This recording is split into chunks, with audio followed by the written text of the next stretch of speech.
السلام علیکم، الحمدللہ والصلاة والسلام علی رسول اللہ وعلی آلہ وصحبہ اجمعین۔ سورۃ الشعراء، سورہ نمبر 26۔ سورہ شعراء مکی ہے، جس میں 11 رکوع اور 227 آیات بینات ہیں۔ شعراء شاعر کی جمع ہے۔ اس سورہ مبارکہ کی آخری آیات بینات میں شاعروں کی حقیقت بیان کی گئی ہے۔ اسی مناسبت سے اس سورہ مبارکہ کا نام شعراء رکھا گیا۔ مشرکین مکہ آپ صلی اللہ علیہ وآلہ وسلم کو جھٹلاتے ہوئے کبھی شاعر کہتے اور کبھی اپنی مرضی کا معجزہ پیش کرنے کا مطالبہ کرتے تھے۔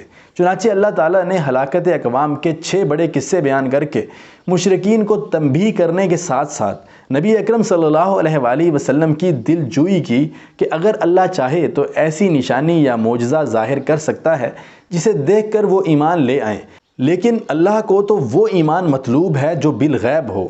اس سورہ کی خاص بات یہ ہے کہ اس میں چند الفاظ بار بار دہرائے گئے ہیں، مثلا اللہ تتقون، انی لکم رسول امین، وما اسألکم علیہ من اجر۔